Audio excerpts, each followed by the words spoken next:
ఆమ్, చాలా మంది మనం పర్సనల్ గా మాట్లాడుతున్నప్పుడు ఏమని చెప్తూ ఉంటారంటే, బ్రదర్ నేను రెగ్యులర్ గా బైబిల్ చదువుతాను, రెగ్యులర్ గా ప్రార్థన చేస్తాను. This is what we make. మీ స్టేట్మెంట్ మనం చాలా క్విక్ గా చెప్తూ ఉంటాం. అయితే ఒకవేళ ఆ వ్యక్తితో కొంచెం ఎక్కువసేపు మాట్లాడి సారీ ఆ వ్యక్తితో కొంచెం ఎక్కువసేపు మాట్లాడి అసలు ఆ వ్యక్తి నిజంగా ప్రతిరోజు దేవుని వాక్యం చదివేవాడా అనే విషయాన్ని గమనిస్తే కొద్దిసేపటికి అర్థమవుతుంది. ఏమనంటే అది డైలీ చేసేది కాదు, అప్పుడప్పుడు చేస్తారు ఖచ్చితంగా. అంటే అబద్ధం ఆడుతున్నట్లు కాదు, అప్పుడప్పుడు చేస్తూ ఉంటారు. అయితే ఒక చిన్న మాట చెప్తాను. What one does occasionally does not define a person. ఏదైతే అప్పుడప్పుడు చేస్తామో అది మన జీవితాన్ని అది డిఫైన్ చేయదు. What we do regularly that will define. అప్పుడప్పుడు డ్రైవ్ చేస్తే వాడిని డ్రైవర్ అనరు, రోజు డ్రైవ్ చేస్తే డ్రైవర్ అంటారు, డ్రైవ్ చేసేటప్పుడు అంటారు. అయితే మీరు ఆఫీస్కి డ్రైవ్ చేసుకొని కార్ వెళ్తారు, ఇంటికి డ్రైవ్ చేసుకొని వస్తారు, but you are not called a driver. మిమ్మల్ని డ్రైవర్ అని పిలవరు కదా. ఇంకొక ఎగ్జాంపుల్ చెప్తాను చూడండి. ఒకసారి ఒక డాక్టర్ గారు ఒక అతనికి తనకున్నటువంటి స్టమక్ లో ఉన్నటువంటి ప్రాబ్లంను బట్టి ఎరిథ్రోమైసిన్, ఇట్స్ ఎ పిల్, యాంటీబయాటిక్, అది కరెక్ట్ గా 8 hours ఒకసారి వేసుకోవాలి అని ఆయన 5 days కి ప్రిస్క్రిప్షన్ ఇచ్చాడంట. ఆయన 5 days తర్వాత వెనక్కి వచ్చినప్పుడు he found out that person is not improving.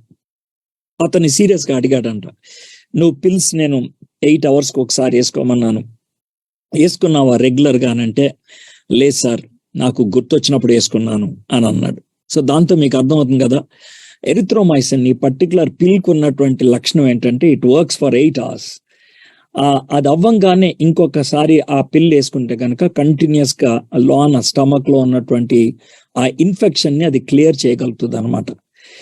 So మన ఫిజికల్ హెల్త్ కి రెగ్యులారిటీ అనేది ఎంత అవసరమో, ఆ spiritual health and vitality are built upon and established upon spiritual disciplines and habits.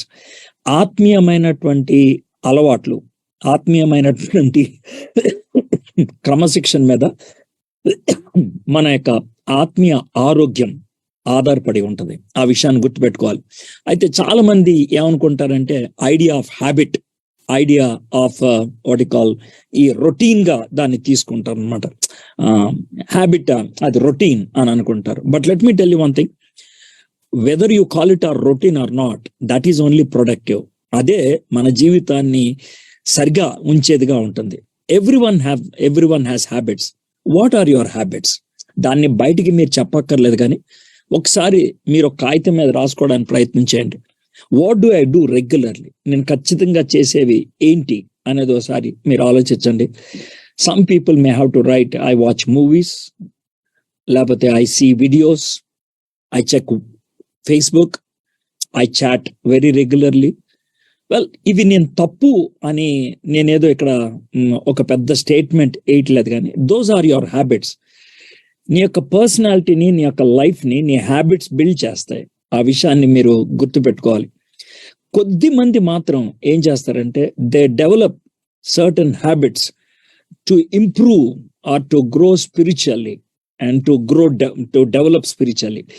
ఆత్మీయంగా ఎదగటానికి, మెరుగైన జీవితం జీవించడానికి కొంతమంది మాత్రం ఖచ్చితమైనటువంటి హ్యాబిట్స్ కలిగి ఉంటారు.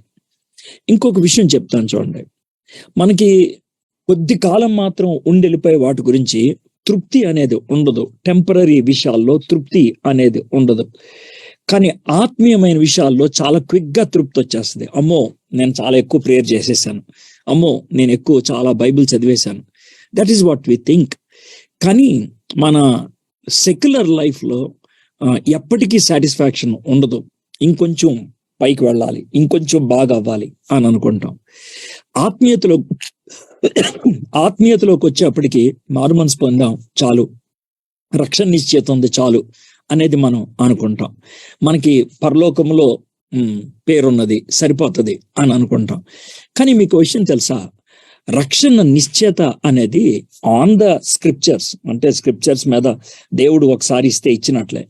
కానీ మన లైఫ్లో దాన్ని అనుభవించాలంటే we need to have the presence of God on a daily basis. అనుదినము దేవుని యొక్క సన్నిధిని అనుభవించే వాళ్ళం అవ్వాలి. అయితే ఒక క్వశ్చన్ అడగమంటారా? When was the last time you experience the presence of God? దేవుని సన్నిధిని మీరు అనుభవించి ఎంతకాలం అయింది? ఎప్పుడు లాస్ట్ టైం అనుభవించారు ఆ విధంగా? ఒకవేళ దేవుని సన్నిధిని అనుదినము అనుభవించే వాళ్ళైతే ఏదో 1-2 కోరసెస్ పాడిన తర్వాత వర్షిప్ అయిపోయింది అని అనరు. లేకపోతే ఒక ధీటైన వర్షిప్ సర్వీస్ తర్వాత ఒక ఎంటీ ఫీలింగ్స్ తో వెళ్ళరు. Our spiritual walk will be marvellous. ఎప్పుడు అని అంటే when we are disciplined in our spiritual habits. అది మనం చూద్దాం. అయితే ఈరోజు మనం చూసేటువంటి ప్యాసేజ్ హెబ్రీయులకు రాసిన పత్రిక 11వ అధ్యాయం 13-16 హీబ్రూస్ చాప్టర్ 11 verses 13-16 లో how could the patriarchs have faith even at the point of death? మరణ సమయంలో కూడా ఖచ్చితమైనటువంటి విశ్వాసాన్ని ఏ విధంగా కలిగి ఉండగలిగారు? What made them to have such faith? అలాంటి విశ్వాసం కలిగి ఉండడానికి కారణం ఏంటి? Let us learn from the lives of patriarchs. మన పితరుల దగ్గర నుంచి నేర్చుకుందాం. The faith that lives till death. చచ్చిపోయేదాకా మనలో జీవించేటువంటి విశ్వాసం. The faith that enables you to die in it. ఏ విశ్వాసం నీలో ఉన్నదో ఆ విశ్వాసంలోనే ఉండి నువ్వు చనిపోవటం. The faith that lives beyond our death. మరణం తర్వాత కూడా విశ్వాసం కొనసాగుద్దంట. అది ఎట్లాగా చూద్దాం. 13-16 చిన్న ప్యాసేజ్ కాబట్టి ఒకసారి ముందు చదివేస్తాను, తర్వాత మళ్ళీ సెక్షన్ బై సెక్షన్ చూద్దాం. These all died in faith. These all అని అన్నప్పుడు ఫస్ట్ 12 verses లో he wrote about Abel, he wrote about Enoch, Noah, Abraham, Shara. వీళ్ళ గురించి రాశాడు కదా. These all died in faith. Of course అందులో ఒక ఎక్సెప్షన్ ఉంది. ఏంటంటే ఈనాక్, he did not die, not having received the things promised, but having seen them and greeted them from afar, and having acknowledged that they were strangers and exiles on the earth. For people who speak thus make it clear that they are seeking a homeland. If they had been thinking of that land from which they had gone out, they would have had opportunity to return. But as it is, they desire a better country, that is, a heavenly one. Therefore, God is not ashamed to be called their God, for he has prepared for them a city. వీరందరూ ఆ వాగ్దానముల ఫలమును అనుభవింపకపోయినను దూరం నుండి చూచి వందనము చేసి తాము భూమి మీద పరదేశులమును యాత్రికులమై ఉన్నామని ఒప్పుకొని విశ్వాసము గలవారై మృతి నొందిరి. ఇలాగూ చెప్పువారు తమ స్వదేశమును వెదుకుచున్నామని విసిదపరచుచున్నారా కారా? వారు ఏ దేశము నుండి వచ్చారో ఆ దేశమును జ్ఞాపకం ఉంచు కొన్న ఎడల మరల వెళ్ళుటకు వారికి వీలు కలిగి ఉండను. అయితే వారు మరి శ్రేష్టమైన దేశమును అనగా పరలోక సంబంధమైన దేశమును కోరుచున్నారు. అందుచేత తాను వారి దేవుణ్ణని అనిపించుకొనుటకు దేవుడు వారిని గురించి సిగ్గుపడడు. ఎలా అనగా ఆయన వారి కొరకు ఒక పట్టణము సిద్ధపరిచి ఉన్నాడు. ఒక విశ్వాసి జీవితంలో సాతానుడు దొంగిలించాలనుకునేటువంటి అతి గొప్ప ఆస్తి ఏంటి? What is the greatest treasure in a believer that Satan wants to snatch away? It's not money, డబ్బు కాదు. It's not position in the society, సొసైటీలో స్థానం కాదు. It is not your family, కుటుంబం కాదు. They are all valuable. It is not your fellowship, నువ్వు ఉన్నటువంటి సహవాసం కాదు. But do you know what it is? It is faith, విశ్వాసం. Keeping your faith alive is the challenge. నీలో ఉన్నటువంటి విశ్వాసాన్ని బతికి ఉంచేటట్లు చేయటం అనేది చాలా సవాలుతో కలిగింది. I spoke about habits and now I'm speaking about the treasure, faith. నేను ఇంతకు ముందు పరిచయంలో మనకుండేటువంటి అలవాట్ల గురించి చెప్పాను, ఇప్పుడు విశ్వాసం గురించి చెప్తాను. ఇప్పుడు లింక్ చేస్తున్నాను చూడండి. Faith needs fuel and it is sustained by spiritual habit. విశ్వాసానికి ఇంధనం కావాలి. ఆ ఇంధనాన్ని క్రమబద్ధంగా అందించగలిగేది ఒక ఆత్మీయమైన అలవాటు. Habit that does not occasionally happen but on a daily basis. అది అప్పుడప్పుడు జరిగేది కాదు, ప్రతిరోజు జరిగేది. ఒక వ్యక్తికి ఆ ఆత్మీయమైనటువంటి క్రమశిక్షణ, డిసిప్లిన్ లేకపోతే తన విశ్వాసం కుప్పకూలిపోవడానికి అవకాశం ఉంది, విశ్వాసంలోంచి జారిపోవడానికి అవకాశం ఉంది. హిబ్రీ గ్రంథకర్త మొదటి నుంచి చివరి దాకా జాగ్రత్త చెప్పేవాడుగానే ఉంటున్నాడు, వార్నింగ్, ప్రోత్సహించేవాడుగానే ఉంటున్నాడు, ఎంకరేజ్ చేసేవాడుగా ఉంటున్నాడు. జాగ్రత్త, నువ్వు విశ్వాసంలో జారిపోతాము. అయితే రెగ్యులర్ గా మన విశ్వాసానికి కావాల్సిన ఇంధనం సరఫరా అవ్వకపోతే ఆ విశ్వాసం నెమ్మదిగా సన్నగిలిపోతుంది. చాలా మంది ఆ విధంగా విశ్వాసం నుంచి పక్కకి వెళ్ళిపోయిన వాళ్ళు ఉన్నారు. అంటే వాళ్ళందరూ నరకానికి వెళ్ళారు అని నేను చెప్పట్లా, బట్ డెఫినెట్లీ ఒకప్పుడు ఉన్నటువంటి ఆ తృష్ణ ఇప్పుడు లేదు. They were very vigorous at one time, very hot spiritually one time, very vibrant one time. మీలో కూడా చాలా మంది ఈ మాట చెప్తారు, ఎస్ ఐ అగ్రీ, ఒకప్పుడు నాకున్నటువంటి విశ్వాసం ఇప్పుడు లేదు అనేటువంటి మాట చెప్తూ ఉంటారు. అయితే దీనికి కారణం ఏంటి? చాలా సంఘాలు పర్సిక్యూషన్ మధ్యన పెద్ద అయ్యాయి, అభివృద్ధి చెందాయి. చాలా సంఘాలు లేకపోతే వ్యక్తులు శోధనల మధ్యన బలపడ్డారు. చాలా డబ్బున్నప్పుడు కూడా కొంతమంది విశ్వాసులు తమ యొక్క విశ్వాసాన్ని నుంచి జారిపోలేదు. కానీ ఒక చాటు మాత్రం గొప్ప గొప్పలు కూడా పడిపోయారు. ఏంటది అని అంటే డిసప్పాయింట్మెంట్, నిరుత్సాహం. డిసప్పాయింట్మెంట్ కలిగినప్పుడు చాలా మంది జారిపోతూ ఉంటారు. ఆ నిరుత్సాహం కలగడానికి కారణాలు ఏంటి? అనుకున్నది సాధించలేకపోవటం, అనుకున్నది చేరుకోలేకపోవటం, అనుకున్నది జరగకపోవటం. నువ్వు చాలా దూరం ప్రయాణం చేసావు, ఆశించినటువంటి గమ్యం రాలేదు, నిరుత్సాహపడిపోతాం. మోషే సంఖ్యాకాండం 11:14 ఈ విధంగా అంటాడు, ఈ సమస్త ప్రజలను ఒంటిగా మోయ నా వలన కాదు, అది నేను భరింపలేని భారము. నీవు నాకిట్లు చేయదలిచిన ఎడల నన్ను చంపుము. డిసప్పాయింట్మెంట్, ఈ ప్రెషర్ తట్టుకోలేక, స్ట్రెస్ తట్టుకోలేక నన్ను చంపేయి అని అంటా ఉన్నాడు. 1 రాజులు 19:4 ఏలియా ఈ విధంగా అంటాడు, యెహోవా నా పితరుల కంటే నేను ఎక్కువ వాణ్ణి కాను, ఇంత మట్టుకు చాలును, నా ప్రాణము తీసుకోనమని ప్రార్థన చేశాను. Again stress తట్టుకోలేపాడు.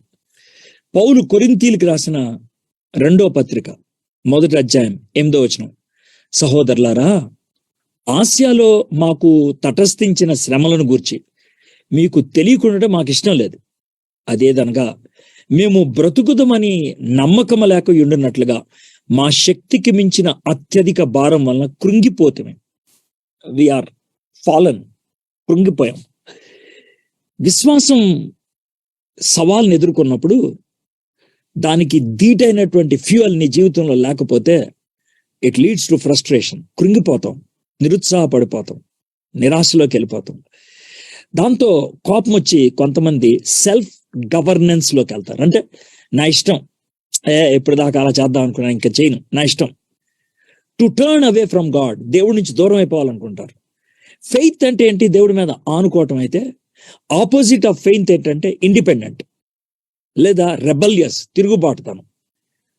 నువ్వు ఏం చేయాలనుకుంటే అది చేయాలి అనుకోవటం. అలాంటి పరిస్థితుల్లో నిరుత్సాహం కలిగినప్పుడు, బాధ కలిగినప్పుడు కంఫర్ట్ కోసం రిలేషన్షిప్స్, కంఫర్ట్ కోసం కొత్త అలవాట్లు, కంఫర్ట్ కోసం సెలబ్రిటీ హీరోయిన్స్ దగ్గరికి వెళ్తాం. ఇది చాలా మంది చేస్తారు. ఈ నిరుత్సాహం it can kill our faith in God. అయితే ఇలాంటి నిరుత్సాహాన్ని మన పితరులు ఎలా ఎదుర్కొన్నారు అది ఈ 4 వచనాల్లో మనం చూస్తాం అన్నమాట. 13వ వచనం ఫస్ట్ భాగం చదువుతున్నాను. These all died in faith, not having received the things promised, but having seen them and greeted them from Afar. వీరందరూ ఆ వాగ్దానముల ఫలము అనుభవింపకపోయినను దూరము నుండి చూచి వందనము చేసి విశ్వాసము గలవారై మృతి నొందిరి. ఈ 13వ వచనం, ఈ ఫస్ట్ పార్ట్ లో నేను 3 విషయాలు గమనిస్తున్నాను. 3 విషయాలు. ఒకటి ఏంటంటే పర్సీవరెన్స్, పట్టుదల కలిగిన విశ్వాసం. విశ్వాసము గలవారే మృతి పొందిరి అంటే సింపుల్ ట్రాన్స్లేషన్ ఏంటంటే విశ్వాసంలో ఉన్నప్పుడు చచ్చిపోయారు. అంటే till death the faith was there. పట్టుదల కలిగినటువంటి విశ్వాసం, పర్సీవరెన్స్. రెండో పదం నాకు దీంట్లో కనబడింది ఏంటంటే ప్రామిస్. మొదటిది పర్సీవరెన్స్, పట్టుదల. రెండోది ప్రామిస్, ప్రమాణం లేకపోతే వాగ్దానం. ప్రమాణంపై నిలిచిన విశ్వాసం. వీరందరూ ఆ వాగ్దానముల ఫలము అనుభవింపకపోయినను. There was a promise. ఫలాన్ని పొందలేదు, but they had a promise. వాళ్ళు రిజల్ట్ ని అనుభవించలా, కానీ వాగ్దానం అయితే ఉన్నది. మూడోది ఏంటనంటే పర్స్పెక్టివ్, ఒక దృక్పథం, ఒక దృక్కోణం, ఒక పటిమ కలిగిన విశ్వాసం. దూరం నుండి చూచి వందనము చేసి. పర్సీవరెన్స్, పట్టుదల. ప్రామిస్, ఒక ప్రమాణం మీద జీవితం గడిచింది. పర్స్పెక్టివ్, ఒక పటిమ వాళ్ళు కలిగి ఉన్నారు. ఈ 3 పాయింట్స్ ని బట్టి నేను ఈ హాఫ్ వచనానికి ఈ టైటిల్ ఇస్తున్నాను. Perseverance that is built on the promises and upward perspective. Perseverance that is built on the promises and upward perspective. ప్రమాణాలు, ఉన్నత పటిమపై నిర్మించబడిన పట్టుదల. ఇక్కడ పర్సీవరెన్స్ అని అన్నప్పుడు perseverance is based on the promise they received. దేవుడు వాళ్ళకు ఒక వాగ్దానం చేశాడు, ఆ వాగ్దానం గట్టిగా పట్టేసుకున్నారు. అది ఎప్పుడు నెరవేరుతుంది, ఎలా నెరవేరుతుంది తెలియదు. ఆ వాగ్దానం ఉన్నది కాబట్టి ఎదురు చూడటానికి ఇష్టపడ్డారు. ఆ వాగ్దానం ఉన్నది కాబట్టి చివరి క్షణం దాకా, వాళ్ళ యొక్క గొంతుకులో ప్రాణం ఉన్నంత దాకా ఆ వాగ్దానాన్ని చూస్తూ బతికేశారు వాళ్ళు. ఆ వాగ్దానాన్ని బట్టి మీకు క్లాసిక్ ఎగ్జాంపుల్ చెప్పాలంటే 130 ఏళ్ళప్పుడు యాకోబు ఐగుప్తు దేశానికి వచ్చాడు. 147 ఏళ్ళప్పుడు చచ్చిపోయే పరిస్థితికి వచ్చానని యాకోబు వాళ్ళ కొడుకుని పిలిపిస్తే మంచం మీద పడుకొని ఉన్నాడు. అది మరణ పంచం అని చెప్పాలి, డెత్ బెడ్. ఆ టైంలో కొడుక్కి దగ్గర నుంచి ఒక వాగ్దానం తీసుకుంటాడు. నాయనా, నేను త్వరలో చనిపోతాను, నాకు ఒక మాట ఇవ్వాలి. డాడీ చెప్పండి, నేను చచ్చిపోయిన తర్వాత నన్ను ఇక్కడ పాతి పెట్టకూడదు. మరి ఎక్కడ తీసుకెళ్ళాలి? మీ తాతగారు ఇస్సాకు, మీ తాతగారు వాళ్ళ నాన్నగారు అబ్రాం గారు మక్ఫలా అనే ప్రాంతంలో ఒక గుహలో వాళ్ళ యొక్క సమాధులు ఉన్నాయి. అక్కడ తీసుకెళ్ళాలి నన్ను. ఎందుకంటావేమో, మన దేవుడు వాగ్దానం చేశాడ్రా, మీరంతా అక్కడికి వెళ్తారంట. మీరంతా అక్కడికి వెళ్తే నన్ను ఇక్కడ పాతి పెడితే బాగోదు కదా. దేవుడు వాగ్దానం చేశాడు, నువ్వు ఇక్కడికి వస్తావని. కాబట్టి నేను అక్కడికి వెళ్ళాలరా. చచ్చిపోయేటప్పుడు ఎలాంటి విశ్వాసాన్ని కనపరిచాడో చూడండి. అదండి వాళ్ళ యొక్క విశ్వాసం. ఈ విశ్వాసం ఎక్కడి నుంచి వచ్చింది? Promise, promise, promise. అంతే. ఆ ప్రామిస్ని బట్టి, ఆ ప్రామిస్ మీద ఉన్న ఫెయిత్ని బట్టి, హోప్, తాను చూడని దాన్ని, భవిష్యత్తులో జరిగేదాన్ని, తనకు తెలీదు how it is going to happen, అది ఆయన వ్యక్తం చేశాడు. అది చచ్చిపోయేదాకా ఆ విశ్వాసాన్ని కనపరచడానికి మనకి దోహదపడింది. అయితే ఇప్పుడు మనకు అది ఎలా వస్తుంది? Very simple. క్వాలిటీ టైం దేవునితో గడిపితే సాలిట్యూడ్ అంటారు. దేవునితో ఒంటరిగా గడపటం. A daily dose of word of God, that will make you to have that consistent faith. Reading the word of God daily makes us acquainted with the mind of God and the will of God. దేవుని మనసు, దేవుని చిత్తము మనకి ఎప్పుడు తెలుస్తుందంటే అనుదినము దేవుని వాక్యం చదువుతూ ఉంటే. ఆ స్వరం దేవుని వాక్యం చదువుతున్నప్పుడు నీ గుండె లోతుల్లో వినబడేటువంటి స్వరం దేవుని యొక్క వాయిస్ ని వినగలిగేటట్టు అక్వైంట్ చేస్తుంది. సో క్రిటికల్ మూమెంట్స్ లో, చాలా లో పొజిషన్లోకి వెళ్ళినప్పుడు, it is the same word that comes up నీ గుండెల్లో వినబడుతున్నప్పుడు అది నీకు గొప్ప ధైర్యాన్ని ఇస్తుంది, గొప్ప ధైర్యాన్ని. లావోస్ అనేటువంటి కంట్రీలో ఒక ఆయన్ని 20 years ప్రిజన్ లో పెట్టారు. 20 years risking for the Bible అని యూట్యూబ్లో ఉంటుంది ఒక వీడియో, హార్డ్లీ ఒక 7-8 minutes ఉంటుంది, కానీ చాలా స్టన్నింగ్ ఉంటుంది అనమాట. ఆ వ్యక్తిని జైల్లో ఎందుకు పెట్టారంటే బైబిల్ చదువుతున్నాడని. అయితే తను ఏమంటాడంటే, వీళ్ళు నన్ను కొడుతున్నారు, అయితే నాకు ఒకటే ఒక బాధ, నొప్పిని భరించడం నాకు పెద్ద కష్టం కాదు, అన్నం తినకుండా ఉండటం అనేది నాకు కష్టం కాదు, కానీ దేవుని వాక్యం లేకపోతే నేను ఉండలేను. నాకున్న పెయిన్ బట్టి నెమ్మదిగా వాక్యాన్ని మర్చిపోతున్నాను, నేను వాక్యాన్ని మర్చిపోతున్నాను. వాక్యం నాకు గుర్తుంటే సరిపోతుంది, వాక్యం నాకు గుర్తుంటే సరిపోతుంది. So my friends, word of God ఉన్నప్పుడు అది ఫెయిత్ కి ఫ్యూయల్ అవుతుంది, ఆరిపోకుండా చేస్తుంది నీ విశ్వాసాన్ని. సో నీ విశ్వాసం అనేటువంటి దివిటి వెలగటానికి వాక్యం అనేటువంటి తైలం రోజు పోస్తా ఉండాలి. Spiritual birth should lead to spiritual hunger, అంతే కదా. ఇప్పుడు ఫిజికల్ గా బాబు కానీ పాప కానీ పుడితే సర్టన్ టైం, మేబీ 10-11 minutes వాళ్ళు ఏడవాలి. ఆ తర్వాత ఆ బాబుకో పాపకో పాలు ఇవ్వాలి. They crave for food. ఆ టైంలో అది మిల్క్. ఏడుపు లేకపోతే బేబీ చచ్చిపోయింది, ఇలా చచ్చిపోయాడు అని అర్థం. సో ఫిజికల్ బర్త్ కి ఫిజికల్ క్రై ఏ విధంగా అవసరమో, ఫిజికల్ హంగర్ ఉందని చెప్పడానికి, ఫిజికల్ ఫుడ్ కోసమని, అదే విధంగా స్పిరిచువల్ బర్త్ కలిగినటువంటి వ్యక్తికి స్పిరిచువల్ క్రై ఉండాలి, స్పిరిచువల్ ఫుడ్ కోసం, స్పిరిచువల్ హంగర్ ఉందంటానికి. దీన్నే పేతురు తాను రాసిన తొలి పత్రికలో రాస్తూ ఉంటాడు. 1 Peter chapter 2 verse 3. క్రొత్తగా జన్మించిన శిశువులను పోలిన వారై, అప్పుడే పుట్టిన బాబు ఎలా చేస్తాడు, నిర్మలమైన వాక్యమును పాల వలన రక్షణ విషయంలో ఎదుగు నిమిత్తం, రక్షింపబడతానికి కాదు, నీకు రక్షణ ఉంది ఎదగటానికి, రక్షణ విషయంలో ఎదుగు నిమిత్తము ఆ పాలను అపేక్షించుడి, క్రేవ్ ఫర్ దట్ మిల్క్. అయితే నేను చాలా సీరియస్గా ఈ మాట చెప్తున్నాను. If you say that I don't have that hunger, you have already killed your faith. నీ విశ్వాసానికి కావలసిన ఫ్యూయల్ ఇవ్వలేదు, అది చచ్చిపోయినట్లు. నువ్వు నరకానికి వెళ్తావని చెప్పట్లా, ప్లీజ్. అందుకని సాటిస్ఫైడ్ గా ఉండిపోవద్దు. దేవుడు ఇలాంటి అకేషన్స్ ఎందుకు ఉపయోగిస్తాడంటే, to jolt you, to ignite you, నిన్ను ఇగ్నైట్ చేయడానికి ఆ విధంగా చేస్తాడు. సో మరి ఏం చేయమంటా అంటే, read the word of God, read the word of God. దేవుని వాక్యాన్ని చదవండి.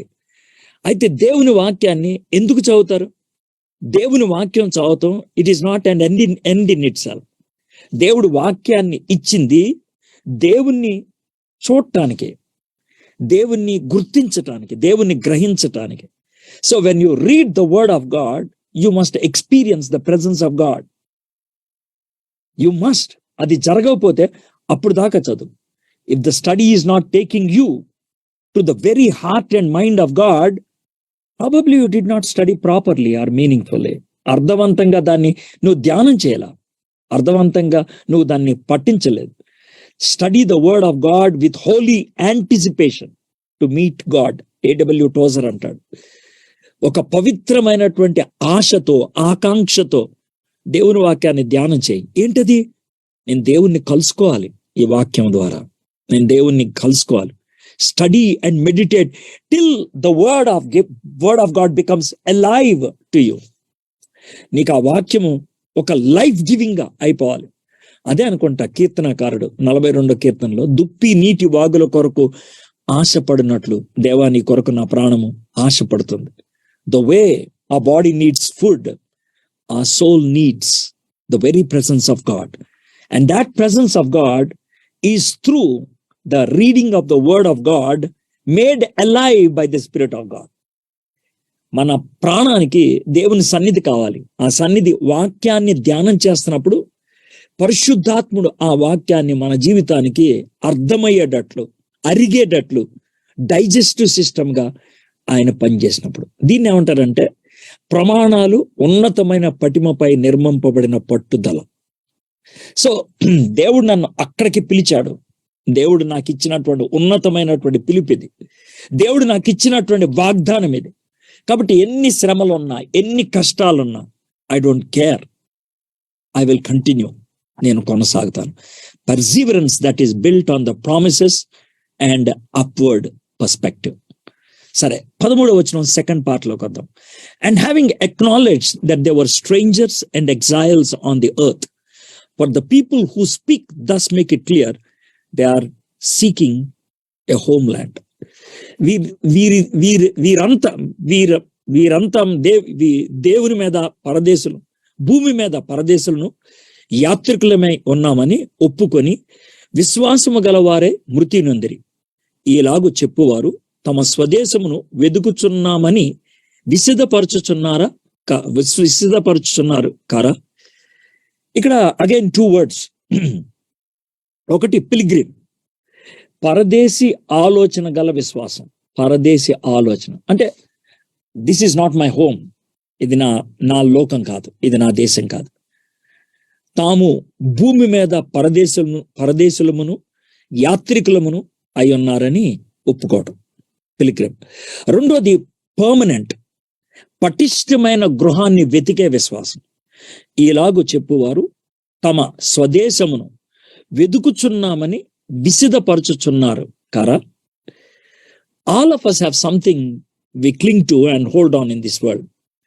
The world around is very big, but it has a conflict. Do you know with what? The world outside and the word inside. Word of God చదివిన వ్యక్తికి world ఎప్పుడు conflicting గా అనిపిస్తుంది. Word of God లేని వ్యక్తికి world ఎప్పుడు comfortable గా అనిపిస్తుంది. మళ్ళీ చెప్తున్నాను నేను, దేవుని వాక్యము హృదయంలో లేకపోతే ఎవరు ఎలాగా ప్రవర్తించినా, ఎవరు ఎలా జీవిస్తున్నా యూ డోంట్ కేర్, నీకు మామూలుగా అనిపిస్తుంది. చుట్టూ ఉన్నటువంటి అవకాశాలు, చుట్టూ ఉన్నటువంటి ఆలోచనలు నిన్నేం డిస్టర్బ్ చేయు. But if you have a word of God, నీలో దేవుని వాక్యం ఉంటే ఇట్ ఈస్ కాన్ఫ్లిక్టింగ్. సో ఆ వర్డ్ ఆఫ్ గాడ్ ఉన్నప్పుడు ఈ కాన్ఫ్లిక్ట్ ఏమని చెప్తా సార్, బాబు ఇది నీ జీవితం కాదు, ఇది నీ లైఫ్ స్టైల్ కాదు, నువ్వు ఇలా ఉండాల్సినోడు కాదు. No, what you are doing is not right. The conflict is the proof that the word of God is working in you. The struggle to let go. ఒకవేళ స్ట్రగుల్ పంది ఓకే అని అనుకో, no, correct కాదు. But there are some who have world inside them. బయటే కాదు, లోనే ఉండిపోద్ది. లోతు భార్య గురించి ఏమంటారు తెలుసా? లోతు భార్య అంట సొదొమ నుంచి బయటకు వచ్చేసింది, కానీ సొదొమ మాత్రం తనలోంచి బయటికి వెళ్ళలేదంట. అందుకే వెనక్కి తిరిగి చూసింది, ఉప్పు స్తంభం అయిపోయింది. You have comed of the world, but the world is in you. అలాంటి పరిస్థితుల్లో ఎప్పుడైనా ఎవరన్నా ప్రార్థన చేస్తే, ప్లీజ్, నేను ఇవన్నీ ఎందుకు చెప్తున్నాను తెలుసా? మీ లైఫ్ని మీరు చెక్ చేసుకుంటారని. వరల్డ్ లా నుండి ప్రార్థన చేస్తే మన ప్రార్థన only list of our needs and desires ఉంటాయి, అంతే. నాకు అది కావాలి, ఇది కావాలి, అది జరగాలి, ఇది జరగాలి అంటే దేవునితో నువ్వు మాట్లాడేది ఏమి ఉండదు, దేవునికి చెప్పటమే. Prayer is nothing but a list of needs, ఒక లిస్ట్ లాగా, అంతే. దేవునితో గడపటం అనేది లేదు. కిరాణా కొట్లో ఎవరు గడపరు, గడపరు. They don't spend, they only buy certain things and come up. So దేవుని దగ్గర అలాగా ఉంటాను. అయితే ద రియల్ ప్రేయర్ టైం అనేది, పిలిగ్రిమ్ యాటిట్యూడ్ అనేది ఎప్పుడు వస్తుందంటే, when you spend time with God, దేవునితో సమయాన్ని గడుపుతూ ఉన్నప్పుడు వస్తుంది అది. చాలా బ్యూటిఫుల్గా ఉందా అది. That is the world I'm going. నేను వెళ్ళేది అక్కడికే. ఎప్పుడు ఉంటుంది. కాబట్టి ఈ చిన్న స్ట్రగుల్స్ పెద్ద పట్టించుకోం. కీర్తనాకారుడు 46:10 ఈ మాట రాస్తాడు, ఓరకుండుడి, నేనే దేవుణ్ణి అని తెలుసుకున్నాడు. అన్యజనుల్లో నేను మహోన్నతునగుదును, భూమి మీద నేను మహోన్నతునగును. The presence of God forces us to desire for his home. దేవుని సన్నిధిని కొంచెం అనుభవిస్తున్నప్పుడు, ఇక్కడ ఆ తీపి అనుభవాలు మనకున్నప్పుడు, వావ్, నేను ఎప్పుడు అక్కడే ఉండిపోవాలి. జిమ్ రీవ్స్ ఒక పాట పాడతాడు, చాలా బాగుంటది. This world is not my home, I'm just a passing through. My treasures are laid up somewhere beyond the blue. The angels beckon me and heaven's open door, and I can't feel at home in this world anymore. So అది pilgrim attitude. ఆ pilgrim attitude ఉన్నప్పుడు permanent home, పటిష్టమైన గృహం కోసం మనము వెతుకులాడుతూ ఉంటాం. Pilgrim style, that is in search of perfect home. అది second point. Pilgrim lifestyle, that is in search of perfect home. పటిష్టమైన ఇంటిని వెతుక్కునే పరదేశి జీవన శైలి. పటిష్టమైన ఇంటిని వెతుక్కునే పరదేశి జీవన శైలి. రెండు రోజులనే ఉండదు. That is very important. ముఖ్యంగా ట్రావెల్ కోసం ప్యాక్ చేసుకున్న వాళ్ళు ఒకటో రెండో బట్టలు బయట పెట్టుకుంటారు, మిగిలిన ప్యాక్ చేసుకుని ఉంటారు. అయితే అలా ఉంటారు, ఈ బట్టలు వేసుకున్నావు అంటే అన్ని లాన్ ప్యాక్ చేసుకున్నాను, ఒక పూటకే కదా అందుకే ఇది వేసుకున్నాను, నా మంచి అన్ని అందుట్లో ఉన్నాయి, ఈ ఒక్క పూటకే కదా ఏదో గడిపేస్తాను. So that is the attitude we have. My permanent home is there, my anchor is there, this world is not my home. So మొదటిది పర్సివరెన్స్, పట్టుదల. దాని వెనకాల రెండు ఉన్నాయి, ప్రామిసెస్ అండ్ పర్స్పెక్టివ్, ప్రమాణాలు, పటిమ. రెండోది ఏంటి? పిలిగ్రిమ్ లైఫ్ స్టైల్, యాత్రికుని జీవన శైలి. ఎందుకో తెలుసా? పర్ఫెక్ట్ హోమ్ కోసం సర్చ్ చేస్తా ఉన్నాం. ఇక మూడోది 15వ వచనంలోకి వద్దాం. If they had been thinking of that land from which they had gone out, they would have had opportunity to return. వారు ఏ దేశం నుండి వచ్చిరో ఆ దేశమును జ్ఞాపకముందుంచుకొని కొన్న ఎడల మరలా వెళ్ళుటకు వారికి వీలు కలిగి ఉండను. అయితే ఇప్పుడు ఏ దేశం నుంచి వచ్చారో మళ్ళీ ఆ దేశానికి వెళ్ళమంటే పెద్ద కష్టమే ఉంది. నేను ఒకసారి వెళ్ళా, నేను అక్కడి నుంచే వచ్చా, ఈజీగా వెళ్ళిపోతాను. కానీ అది కాదంట. అలా చేస్తే బాగుండేది, అది కాదు. They are going to a country which they haven't gone before. They are pioneers. ఎవరు వెళ్ళలేదు, వాళ్ళే వెళ్తానికి ఇష్టపడుతున్నారు. పైనియర్స్, ప్రథమముగా పైన మోగుతున్న విశ్వాసం, ప్రథమముగా పైన మోగుతూ వారు ఏ దేశము నుండి వచ్చారో ఆ దేశమును జ్ఞాపకమందుంచుకునే ఎడల మర్రా వెలుటకు వారికి వీలు కలిగి ఉండను. కానీ వాళ్ళు అది కాదంట. They are looking for something perfect. ఇందాకేమో పర్మనెంట్, పటిష్టమైంది, ఇప్పుడు పర్ఫెక్ట్, పరిపూర్ణమైన గృహం.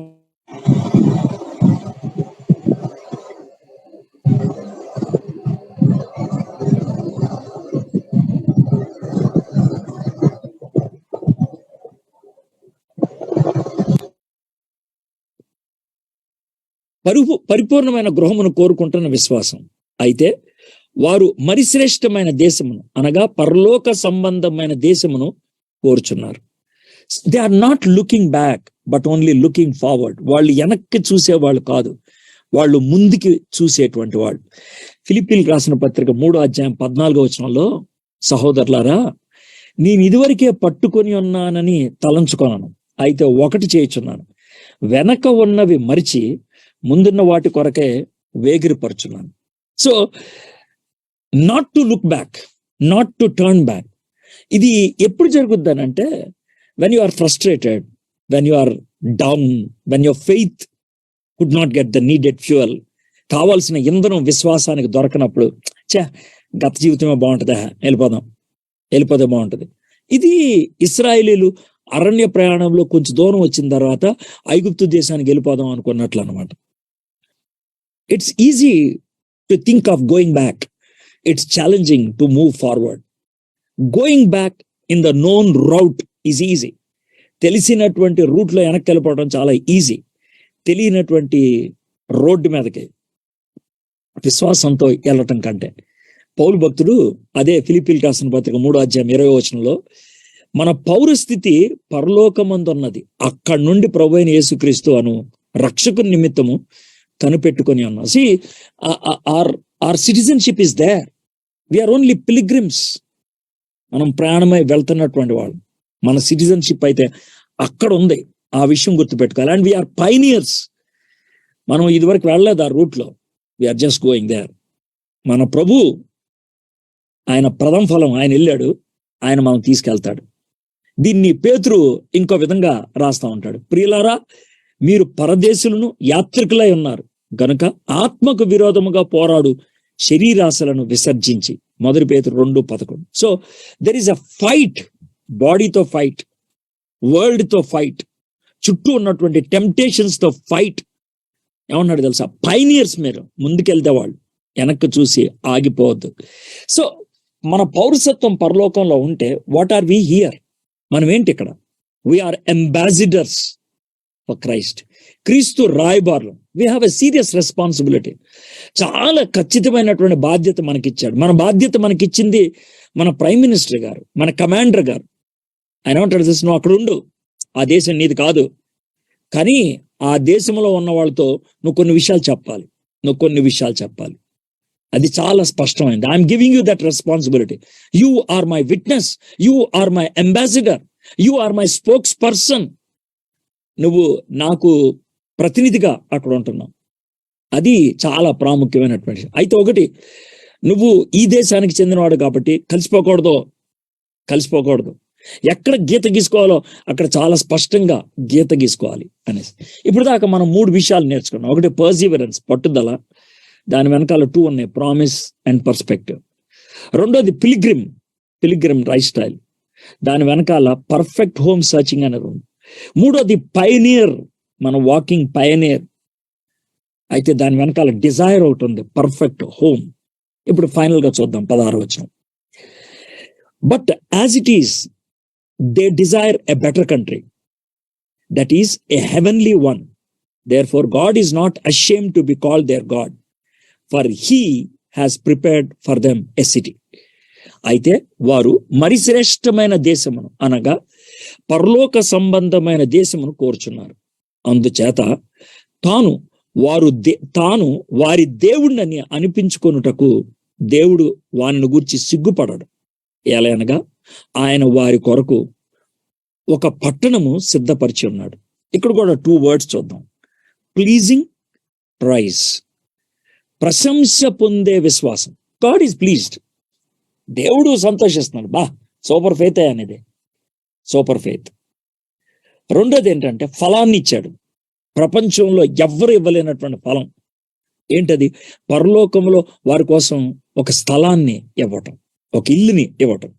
యేసుప్రభు వారు శిష్యులతో అన్నారు కదా, నేను పరలోకానికి వెళ్తున్నా, మీకోసం స్థలం సిద్ధపరుస్తానికి. మీరు వస్తే కనుక నేను అక్కడ మీ స్థలంలో పెడతాను. నేను చాలా బ్యూటిఫుల్ గా ఉన్నది. అబ్రహాంని దేవుడు ఊరు అనే ప్రాంతం నుంచి పిలిచినప్పుడు వచ్చేసాడు అంతే. ముసలోడుగా ఉన్నప్పుడు నీ కొడుకునిస్తానే అంటే నమ్మాడు ఆయన అంతే. ఎదిగిన కుమారుని తీసుకెళ్లి బలివ్వనంటే ఏమాత్రం ఆలోచించకుండా బలివ్వడానికి ఇష్టపడ్డాడు. మరి అది విశ్వాసం కాదా? అది గొప్ప విశ్వాసం కాదా? అమోఘమైన విశ్వాసం కదా. అందుకనే నేను అబ్రహాము దేవుణ్ణి అని చెప్పుకోవడానికి సిగ్గుపడ్డాను. అస్సలు నేను ఇస్సాకు దేవుణ్ణి, యాకోబు దేవుణ్ణి సిగ్గుపడ్డాను. మోషేకి మండుచున్న పొద దగ్గర కనబడినప్పుడు నేను అబ్రహాము దేవుణ్ణి, ఇస్సాకు దేవుణ్ణి, యాకోబు దేవుణ్ణి అని చెప్పినప్పుడు ఆయన, నేను ఒకప్పుడు అబ్రహాము ఉండేవాడే, ఆయనకి నేను దేవుణ్ణి అని పాస్ట్ టెన్స్ లో చెప్పాల. పాస్ట్ టెన్స్ లో, భూతకాలంలో చెప్పాల. చాలా స్పష్టంగా I am God of Abraham అంటే అబ్రహాం ఇప్పుడు బతుకున్నాడు అన్నట్లు మాట్లాడాడు. నిజమే కదా. అంటే నేనేదో సొంతగా కామెంటరీ చెప్తున్నాను అనుకోవద్దు. ఇదే మాటనే యేసుప్రభు వారు లూకాసు వార్త 20వ అధ్యాయంలో 37-38లో చెప్తూ ఉంటారు. పొదను గురించిన భాగములో, అంటే బర్నింగ్ బుష్ ఎక్స్పీరియన్స్ లో, ప్రభు అబ్రహాము దేవుడనియు, ఇస్సాకు దేవుడనియు, యాకోబు దేవుడనియు చెప్పుచు మృతుల లేతురని మోషే సూచించను. ఆయన సజీవులకే దేవుడు కానీ మృతులకు దేవుడు కాడు. ఆయన దృష్టికి అందరూ జీవించుచున్నారని వారికి ఉత్తరం ఇచ్చాను. ఇప్పుడు ఇక్కడ చచ్చిపోతే is the life gone? Yes, definitely gone from the body, but gone where? To some place, either up or down, good or bad, eternal bliss or eternal suffering. It's only to one place. అయితే అబ్రహాము, ఇస్సాకు, యాకోబు eternal bliss లోకి వెళ్ళారు, పరలోకానికి వెళ్ళారు. అక్కడ కూడా నేను దేవుణ్ణి. కాబట్టి వాళ్ళ దేవుడిని ఇప్పుడు నేను. మరి దేవుడు ఒకవేళ ఈ కాలంలో ఉన్నటువంటి మనుషులను దృష్టిలో పెట్టుకొని మాట్లాడితే ఎడ్వర్డ్ దేవుడు అని అనగలరా? నేను అలాంటి జీవితం జీవిస్తున్నాను. It's a question for me. మీరు కూడా it's a question for you. దేవుడు నిన్ను ఆ విధంగా సంబోధించగలరా? ఇంకో మాటలో చెప్పాలంటే, can God use you as a reference? దేవుడు ఇశ్రాయేలీకి అర్థం అవడానికి, మీ అబ్రాహాం అన్నాడు కదా, వాళ్ళ దేవుడిని నేను. That's how introduced. సో మన గురించి అలా చెప్తారా? బ్లాండినా చనిపోయినప్పుడు చిన్నపిల్ల, 16 ఏళ్ల పిల్ల, బ్లాండినా దేవుడే మా దేవుడు అని 25,000 పీపుల్ అనగలిగారు. That's beautiful. మరి మన లైఫ్ని బట్టి అలా అంటారా? Are we living that kind of life? So let me repeat these things. వాళ్ళు పర్సీవరెన్స్, పట్టుదల కలిగి ఉన్నారు. ఎందుకు పట్టుదల వచ్చిందంటే, ప్రామిస్ని పట్టుకున్నారు వాళ్ళు, వాగ్దానాన్ని. పర్స్పెక్టివ్ మార్చేసుకున్నారు, ఈ లోకం కాదు ఆ లోకం. అందుకని పట్టుదలతో చివరి దాకా ఉండగలిగారు. రెండోది పిలిగ్రిమ్ లైఫ్ స్టైల్, యాత్రికుని జీవన శైలి. ఎందుకంటే ఇది కాదు మా పర్మనెంట్ హౌస్, అక్కడ ఉంది. రెండోది పైనీర్, మొదటగా వెళ్ళేటువంటి వాళ్ళు ఎక్కడికి? పర్ఫెక్ట్ హోమ్కి, పరిపూర్ణమైన ఇంటికి. నాలుగోది ఏంటి? Their faith was pleasing unto God. వాళ్ళ యొక్క విశ్వాసం దేవుణ్ణి సంతోషపరిచింది. And they received prize from God. దేవుడి దగ్గర నుంచి బహుమానం పొందారు. రక్షణ ఉచితంగా దేవుడు అనుగ్రహించే గిఫ్ట్ అది. కానీ దేవుడు మనల్ని అభినందించేది ఎప్పుడనంటే, మన విశ్వాస పోరాటంలో సాధించిన దాన్ని బట్టి. పౌలు భక్తుడు ఫిలిప్పీలకు రాసిన పత్రిక 3వ అధ్యాయంలో, ఆ గురి వద్దకే పరిగెడుతున్నాను, ఆ బహుమానం కోసం. ఇంగ్లీష్లో అయితే తేడా బాగుంటుంది, ప్రైజ్, నాట్ గిఫ్ట్, ప్రైజ్. దేవుడు గిఫ్ట్ ఇస్తాడు అందరికీ, మారు మనసు పొందిన ప్రతి ఒక్కరికి, అది నిత్యజీవం. కానీ ప్రైజ్ సాధించిన వాళ్ళకి, పోరాడిన వాళ్ళకి, పట్టుదల కలిగిన వాళ్ళకి, పరదేశీ జీవితం కలిగిన వాళ్ళకి, ప్రథమంగా నడవడానికి ఇష్టపడే వాళ్ళకి, దేవుని చేత మెప్పు పొందేటువంటి విశ్వాసం కలిగిన వాళ్ళకి ఆ ప్రైజ్ ఇస్తారు. Just want to give one illustration and conclude. Henry Morrison అనే మిషనరీ 40 years ఆఫ్రికాలో పరిచయం చేసి వస్తున్నాడంట షిప్ మీద. అండ్ తన షిప్ లండన్ వెళ్ళి, ఇంగ్లాండ్ వెళ్ళి, అక్కడ నుంచి అయితే వస్తుంది. So it is coming to New York హార్బర్కి వస్తుంది. అయితే అదే షిప్లో ప్రెసిడెంట్ థియోడర్ రూజ్వెల్ట్ కూడా ఉన్నాడు, అదే షిప్లో.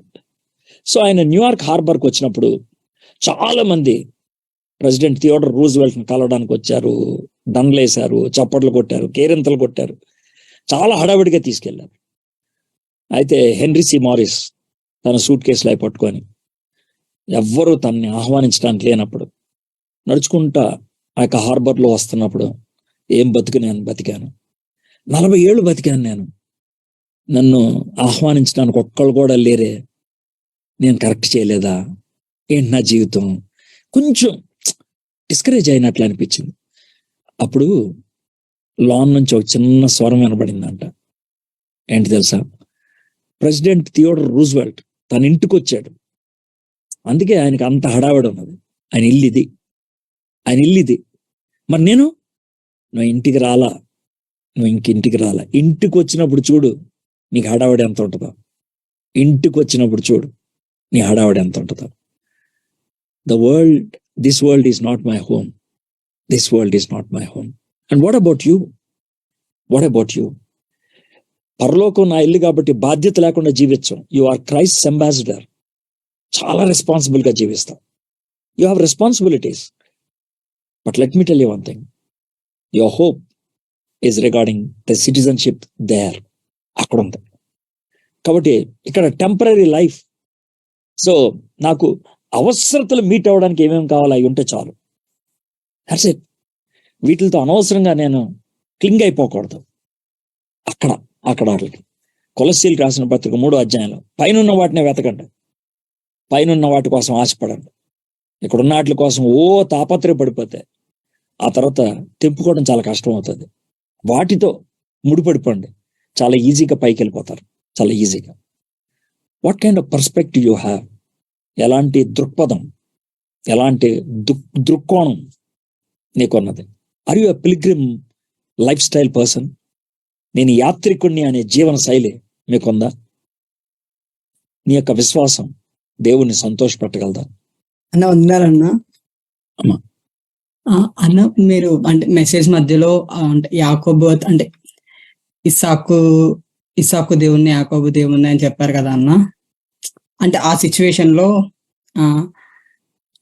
అంటే వారు పరలోకంలో ఉన్న అన్న వర్డ్ యూజ్ చేశారన్న. సో వాళ్ళు పరలోకంలో ఉన్నారా అన్న?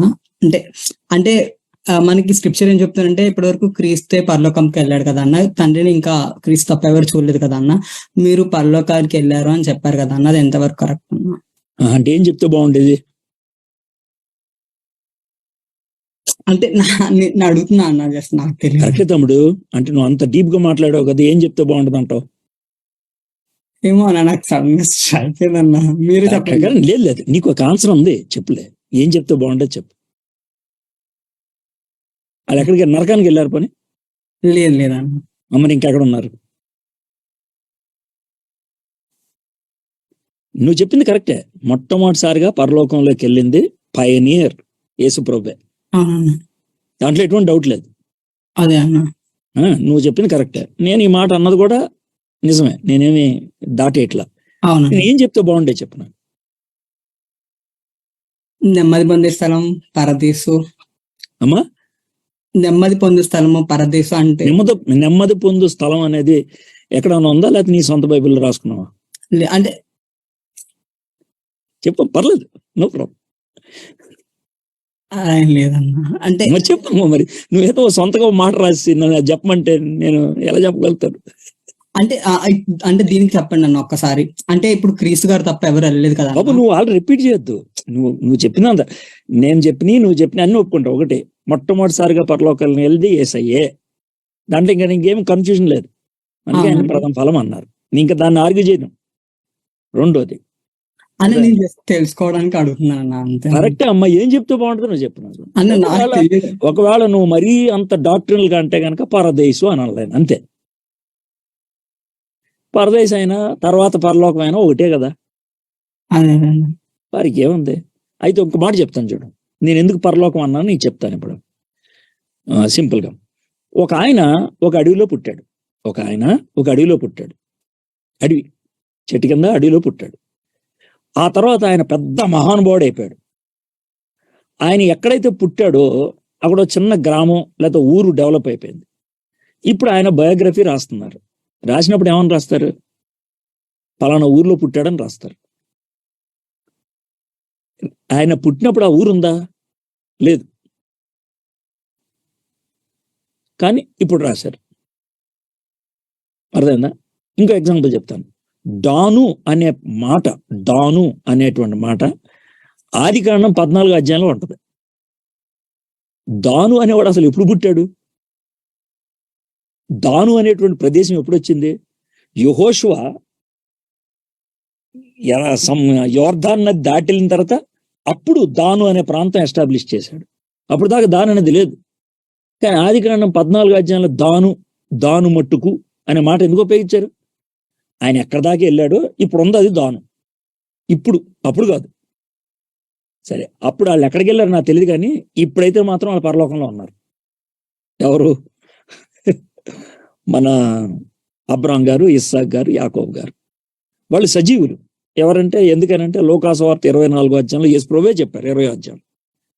సో మేబీ నువ్వు మరీ అంత పర్టికులర్గా సార్ మీరు ఈ పరలోకం అని చెప్పకూడదంటే ఓకే, సారీ, పరదేశం అని చెప్పాలి. అయితే ఇప్పుడైతే వాళ్ళు పరలోకంలోనే ఉన్నారు. ఏమో క్లియర్ బాబు? ఓకే అన్న. నువ్వు అంత టెన్షన్ పడిపోతున్నావు ఇప్పుడు. నువ్వు అన్నట్లు పోనీ నెమ్మది కలిగే స్థలం. ఓకే, సారీ, పరలోకం అన్నందుకు సారీ, నెమ్మది కలిగే స్థలంలో ఉన్నారు. Okay, happy? థ్యాంక్స్ అన్న.